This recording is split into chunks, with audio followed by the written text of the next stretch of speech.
Soyez les bienvenus, chers auditeurs, dans cet espace de réflexion conçu exclusivement pour ceux qui refusent la médiocrité. C'est un immense plaisir de vous retrouver aujourd'hui pour une nouvelle exploration de l'esprit humain, une plongée profonde dans les rouages invisibles qui dictent nos réussites et nos échecs. Prenez un instant pour vous installer confortablement. Isolez-vous du bruit extérieur et préparez votre esprit à recevoir des concepts qui ont le pouvoir de transformer radicalement votre réalité quotidienne. Lors de notre précédente rencontre, nous avons disséqué ensemble le secret des personnes véritablement inarrêtables. En nous appuyant sur l'incroyable parcours de David Gauguin, nous avons mis en lumière cette vérité brute. La douleur, lorsqu'elle est affrontée volontairement, forge une force psychologique destructrice d'obstacles. Vous avez appris que la véritable maîtrise s'obtient précisément lorsque vous décidez de repousser cette limite invisible où votre corps et votre esprit vous supplient d'abandonner. Aujourd'hui, nous poursuivons notre ascension vers la maîtrise totale de soi, mais sous un angle complètement différent et tout aussi crucial. Si la résilience face à la douleur est le moteur de l'action, la structure même de vos croyances en est le volant directionnel.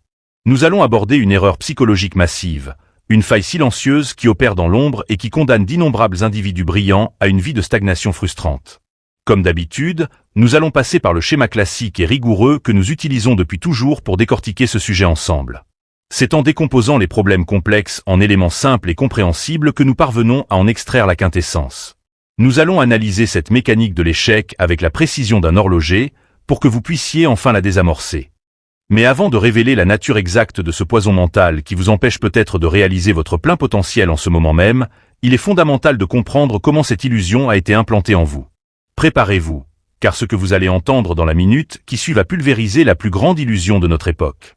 Depuis votre plus tendre enfance, la société vous murmure un mensonge extrêmement séduisant à l'oreille. Ce mythe tenace, accepté par la majorité absolue de la population, affirme que le talent est une donnée innée, une distribution aléatoire de compétences dès la naissance. On vous a appris à catégoriser le monde en deux groupes distincts. Ceux qui sont naturellement doués, et les autres, condamnés à observer les premiers briller avec facilité. Cette croyance se manifeste partout, dans chaque aspect de notre culture moderne. Pensez à l'admiration que l'on porte au génie précoce, à la facilité avec laquelle on qualifie un enfant de surdoué, ou au contraire, à la résignation face à un élève étiqueté comme lent. Ce système de pensée nous pousse à croire que nos capacités cognitives et nos talents sont gravés dans la pierre, définitifs et inaltérables. L'impact destructeur de cette vision du monde est incalculable. Si vous croyez que vous ne possédez pas le gène du succès, de l'éloquence ou des mathématiques, pourquoi feriez-vous le moindre effort pour vous améliorer? Ce mythe est une prison dorée qui justifie l'abandon et légitime la paresse intellectuelle, en transformant chaque difficulté rencontrée en une preuve incontestable de votre incompétence naturelle.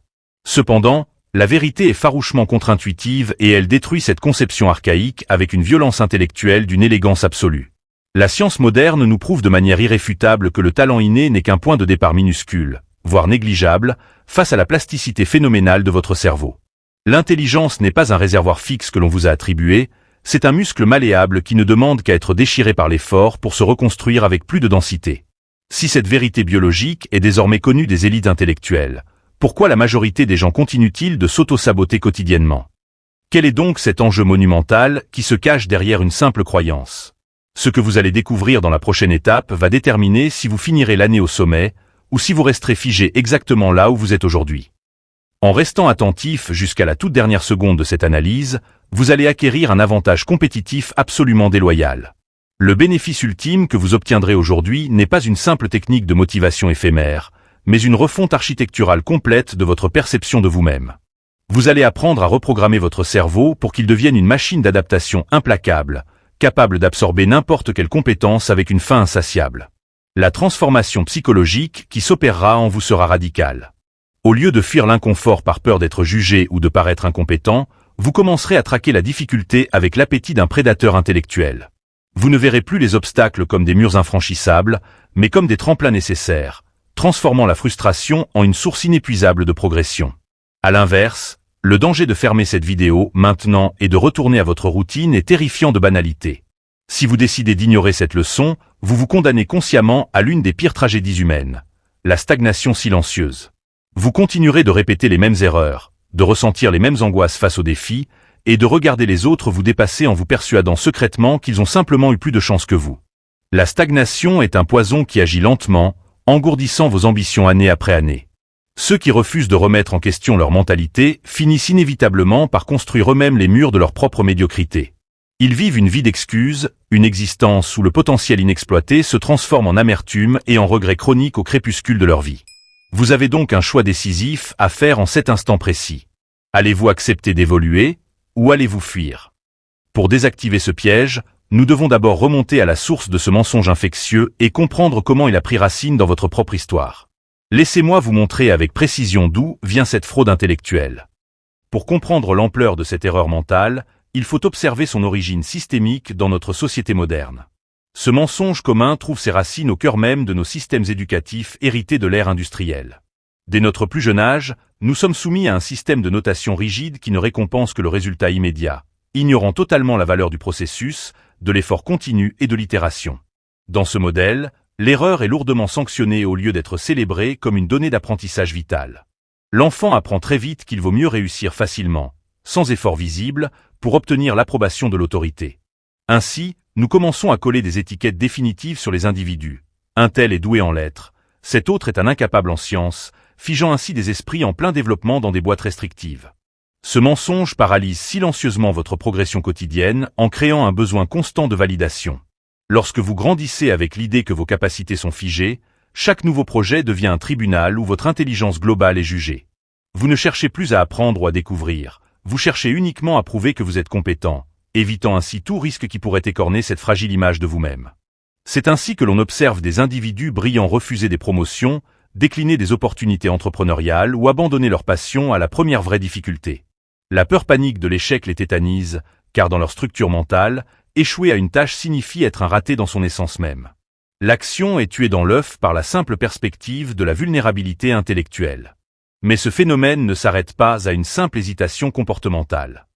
Il existe une mécanique biologique et psychologique d'une précision redoutable qui s'enclenche dans votre cerveau à l'instant même où vous faites face à un obstacle imprévu. Plongeons dans les profondeurs de cette friction invisible qui détruit vos ambitions. La psychologue clinicienne Carol Dweck a consacré des décennies de recherche à décoder cet obstacle invisible qu'elle a conceptualisé sous le nom de mentalité fixe.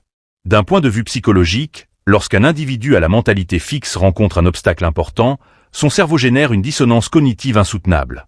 La réalité de l'échec entre en collision frontale avec la croyance d'une supériorité ou d'une compétence innée, créant un choc émotionnel d'une grande violence. Face à ce choc, l'ego déploie des mécanismes de défense d'urgence pour protéger sa propre identité.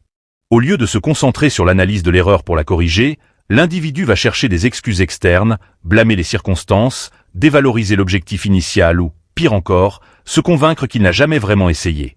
C'est une stratégie de préservation identitaire qui sacrifie la croissance au profit du confort psychologique immédiat. Cette friction interne est la véritable raison pour laquelle la majorité des gens n'évoluent pas. L'énergie mentale, au lieu d'être investie dans la résolution du problème, est entièrement consumée par la gestion de l'anxiété et le maintien des apparences. Vous devenez votre propre geôlier, enfermé dans le besoin perpétuel de paraître intelligent ou talentueux aux yeux du monde. C'est là que réside le grand paradoxe. Les personnes considérées comme les plus intelligentes dans leur jeunesse sont souvent celles qui abandonnent le plus vite à l'âge adulte.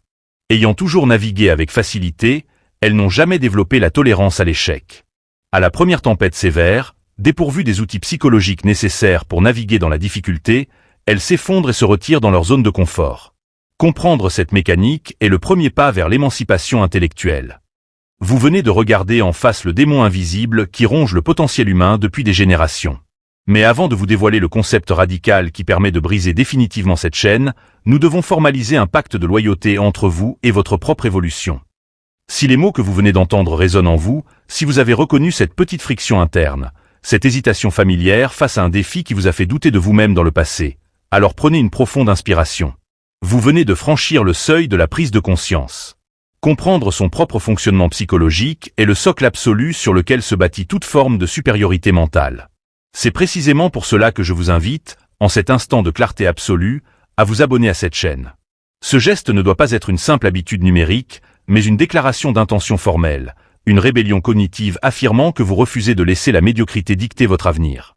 Rejoignez le cercle très fermé de ceux qui choisissent l'inconfort de l'apprentissage permanent plutôt que la chaleur trompeuse de la stagnation. Dans la même logique, marquez cette vidéo de votre approbation en cliquant sur le bouton j'aime. Considérez cette action comme un ancrage psychologique, un contrat signé avec vous-même qui symbolise votre engagement à détruire vos croyances limitantes. Chaque interaction que vous laissez ici fortifie cette communauté de penseurs exigeants et renforce votre propre détermination à ne plus reculer. Votre temps et votre attention sont les ressources les plus précieuses que vous possédez, et le fait que vous les investissiez ici démontre une maturité intellectuelle rare. Nous construisons ensemble une forteresse de connaissances, un arsenal psychologique conçu pour affronter la complexité du monde avec une posture d'invincibilité. Votre présence ici est tout sauf un hasard. Maintenant que vous faites officiellement partie de ceux qui refusent d'être définis par leurs limites actuelles, le moment est venu d'opérer le basculement. Préparez-vous à découvrir la révélation qui va inverser toutes les valeurs que l'on vous a inculquées jusqu'à ce jour. Le concept radical qui va tout changer pour vous aujourd'hui est ce que les chercheurs appellent la mentalité de croissance. C'est l'antidote absolu à la mentalité fixe que nous venons d'analyser. L'idée maîtresse est d'une puissance saisissante. Vos qualités fondamentales, votre intelligence, votre charisme et votre résilience sont des éléments que vous pouvez cultiver et développer par l'effort stratégique. Vous n'êtes pas un produit fini, mais une œuvre en perpétuelle phase d'amélioration. Cette révélation déclenche une inversion des valeurs absolument phénoménales dans votre architecture cognitive. Dans l'ancien paradigme, l'effort était vu comme le symptôme d'une faiblesse. Si vous deviez travailler dur, cela prouvait que vous manquiez de talent. Avec la mentalité de croissance, l'effort devient le seul et unique mécanisme valide pour activer l'intelligence. L'effort n'est plus la preuve d'un manque, il devient la preuve même de votre supériorité en devenir. L'échec subit également une transformation radicale dans cette nouvelle grille de lecture. Il est instantanément dépouillé de sa charge émotionnelle destructrice. L'échec cesse d'être une remise en question de votre identité profonde pour devenir une simple donnée objective, une information précieuse qui vous indique exactement ce que vous devez ajuster pour réussir la tentative suivante. Vous passez d'un statut de victime de vos limites à celui de scientifique de votre propre progression. Ce basculement vous libère d'un poids psychologique écrasant. Vous n'avez plus besoin d'avoir toujours raison, vous n'avez plus besoin d'être le meilleur dès la première tentative, et surtout, vous n'avez plus besoin de vous cacher derrière de fausses excuses. La vulnérabilité devient une force tactique, car avouer que l'on ne sait pas encore faire quelque chose devient la première étape logique vers la maîtrise totale. Cependant, comprendre intellectuellement ce concept majestueux n'est pas suffisant. Pour qu'il devienne une arme à votre disposition, il faut l'intégrer charnellement dans votre structure de pensée. Comment détruisons concrètement les réflexes toxiques du passé pour installer ce nouveau système d'exploitation mentale? C'est ce que nous allons voir avec notre premier pilier stratégique. La première étape de cette métamorphose consiste à procéder à la destruction systématique de votre ancien paradigme mental. Pour cela, vous devez devenir l'observateur implacable de votre propre dialogue intérieur. Vous connaissez cette petite voix insidieuse, celle qui murmure « tu n'es pas fait pour ça » ou « laisse tomber, tu vas avoir l'air ridicule dès qu'un défi se présente ». Jusqu'à aujourd'hui, vous preniez cette voix pour la vérité absolue. Désormais, vous allez la traiter comme un parasite cognitif obsolète. À chaque fois qu'elle se manifestera, vous allez la stopper net et analyser son origine. Vous réaliserez qu'elle ne cherche qu'à protéger votre ego d'une blessure temporaire. La destruction de l'ancien modèle passe par l'acceptation volontaire de cette blessure égoïque. Vous devez accepter de redevenir un débutant absolu, maladroit et imparfait, car c'est le seul passage obligé vers l'excellence. Une fois ce terrain nettoyé, l'installation de la nouvelle architecture de pensée repose sur un outil linguistique d'une puissance redoutable, le pouvoir du mot « encore ». Ce mot magique agit comme un pont neurologique vers l'avenir. Face à un blocage, la mentalité fixe déclare « je n'y arrive pas ». La mentalité de croissance déclare avec calme et certitude « je n'y arrive pas encore ». Cette simple nuance linguistique reprogramme instantanément l'algorithme de votre cerveau. Elle indique à votre système nerveux que l'état actuel d'incompétence n'est qu'une phase de transition naturelle et temporaire. Elle maintient l'esprit ouvert aux solutions au lieu de refermer les portes de la perception sous le coup de la frustration. C'est une réinitialisation quotidienne de votre système de croyance. Néanmoins, un état d'esprit, aussi puissant soit-il, finit par s'évaporer s'il n'est pas soutenu par une discipline pragmatique. La philosophie doit impérativement s'incarner dans l'action matérielle pour produire des résultats tangibles. Passons maintenant à la mécanique exacte de la méthode, le système pratique qui va forger votre nouvelle réalité. La mécanique exacte de cette méthode repose sur le recadrage total de votre système de récompense interne. Jusqu'à présent, vous célébriez la victoire finale, la note parfaite ou la réussite éclatante. À partir de cette seconde, vous allez cesser de valoriser le résultat final pour vouer un culte absolu au processus. Vous devez féliciter et récompenser votre propre engagement, l'intensité de votre concentration et votre audace face à la difficulté, indépendamment de l'issue finale. Pour intégrer cela de façon réaliste dans votre quotidien, La première étape concrète consiste à décomposer vos objectifs monumentaux en micro-compétences ridicules de simplicité. Si vous visez la maîtrise, vous ne devez pas vous concentrer sur le sommet de la montagne, mais sur l'optimisation biomécanique du prochain pas que vous allez faire. En focalisant toute votre énergie sur l'exécution parfaite du processus immédiat, l'anxiété du résultat s'évanouit naturellement. La deuxième étape pratique est la recherche intentionnelle de la zone de friction. Chaque jour, vous devez vous forcer à faire au moins une action qui vous place dans un état de légère incompétence. Que ce soit lire un texte complexe, apprendre une nouvelle mécanique gestuelle ou aborder un sujet inconnu, cherchez cette sensation d'inconfort cognitif. C'est le signe biologique exact que votre cerveau est en train de créer de nouvelles connexions neuronales. Enfin, instaurez la pratique du journal d'itération. À la fin de chaque journée, analysez vos échecs comme un ingénieur analyse le crash d'un prototype. Demandez-vous objectivement quelles variables ont causé l'erreur et quelle nouvelle stratégie vous allez implémenter le lendemain. Cette habitude purge totalement l'échec de sa charge émotionnelle et le transforme en un algorithme de progression implacable. L'application froide et rigoureuse de ce système transforme l'homme ordinaire en un architecte de son propre destin. Mais pour vraiment saisir la puissance historique de cette approche, nous devons nous tourner vers le passé et observer comment un esprit exceptionnel a utilisé ce système pour changer la face du monde.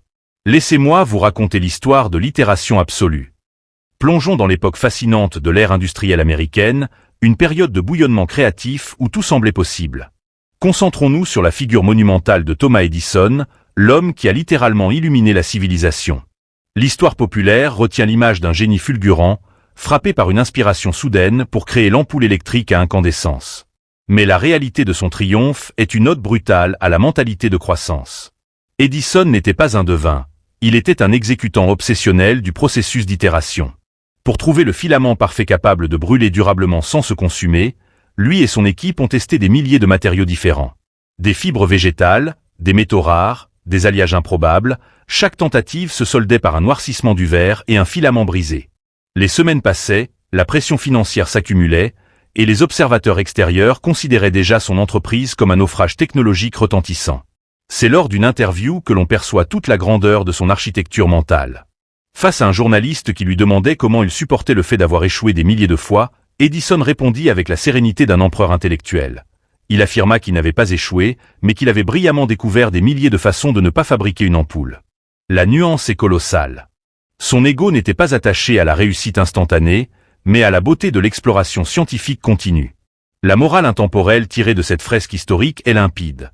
Le triomphe n'appartient pas à celui qui possède le plus grand talent naturel, mais à celui qui possède la plus grande capacité à absorber l'échec sans perdre une once d'enthousiasme.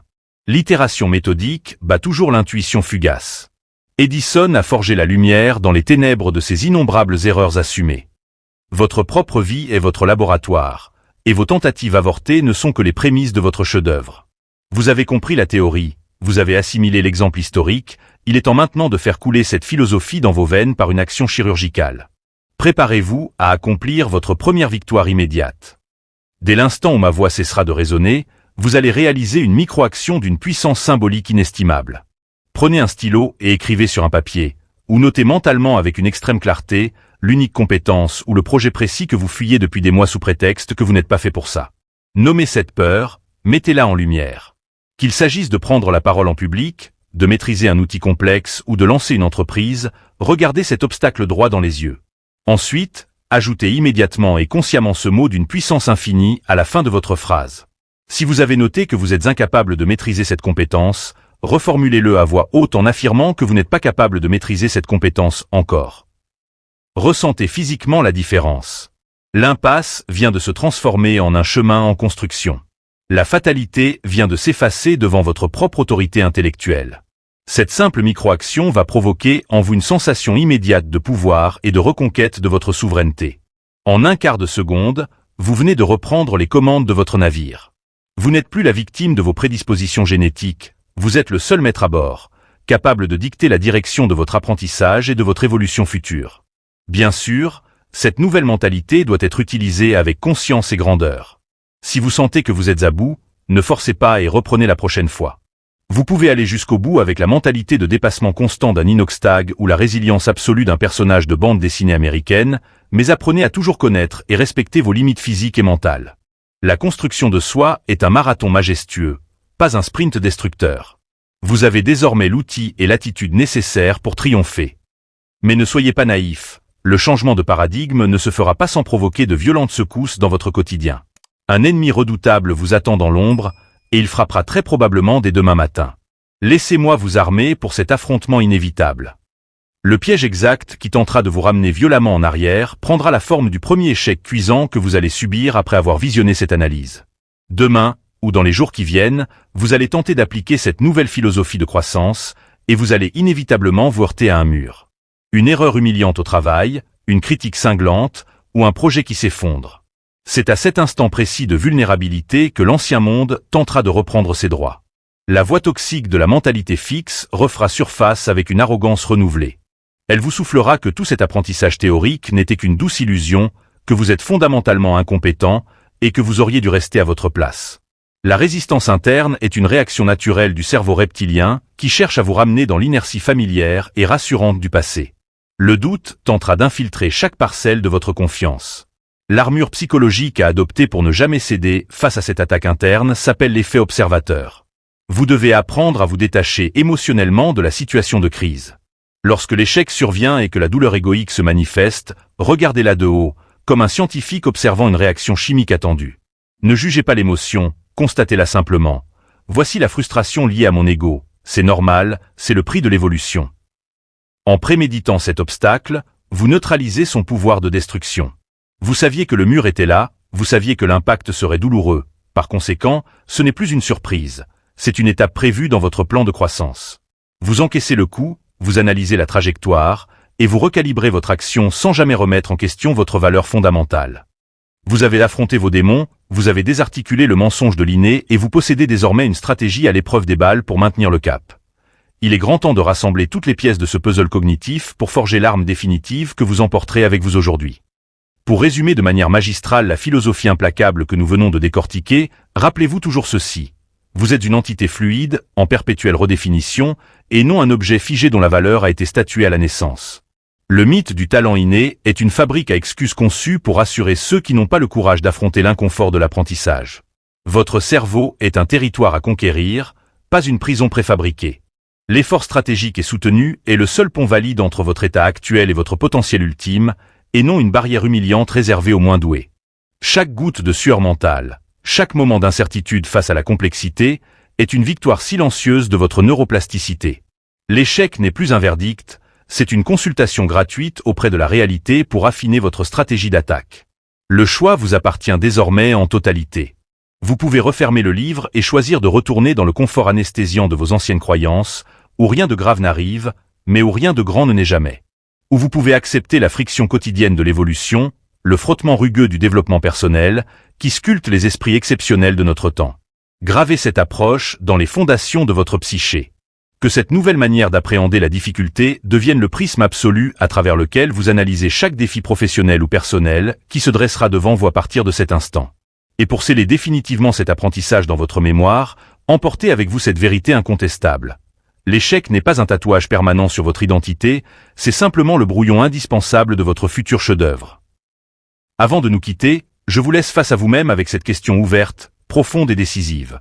Quel est ce talent ou cette ambition que vous avez abandonné dans le passé parce que vous vous croyez dépourvu du don naturel nécessaire, et quelle sera la toute première action imparfaite que vous poserez demain pour le reconquérir? Je vous invite à livrer vos réponses dans l'espace commentaire, afin que nous puissions analyser ensemble ces victoires en devenir dans un débat riche et constructif. Mais votre formation mentale est loin, très loin d'être achevée. Ce que nous avons bâti aujourd'hui n'est que la base défensive de votre forteresse psychologique. Lors de notre toute prochaine vidéo, nous allons basculer de la défense à l'offensive absolue. Le titre de notre prochaine session est « Comment devenir dangereux mentalement ?» et nous plongerons dans l'analyse chirurgicale et stratégique des 48 lois du pouvoir de l'illustre Robert Greene. Je vous préviens, ce que nous allons aborder la prochaine fois n'est pas fait pour les esprits faibles. Nous allons décrypter une force mentale extrême, une maîtrise froide et calculée de vos propres émotions et de l'environnement humain qui vous entoure. Ce sera une plongée vertigineuse dans l'art de la stratégie sociale, où vous découvrirez comment la maîtrise absolue de soi confère un pouvoir d'influence presque terrifiant. Ignorer les leçons de notre prochaine rencontre, c'est choisir d'avancer les yeux bandés sur un échiquier où les autres connaissent déjà toutes les règles. Le savoir qui y sera dévoilé est un outil si puissant qu'il peut redéfinir intégralement votre place dans la hiérarchie sociale. Le suspense autour de ce secret d'initié est immense, et le compte à rebours a déjà commencé. D'ici là, cultivez votre croissance, embrassez vos échecs comme de précieux alliés, et ne laissez personne définir l'étendue de vos capacités. Restez curieux, restez affamé d'évolution, et surtout, restez maître de votre esprit. À très bientôt pour l'étape supérieure de notre voyage.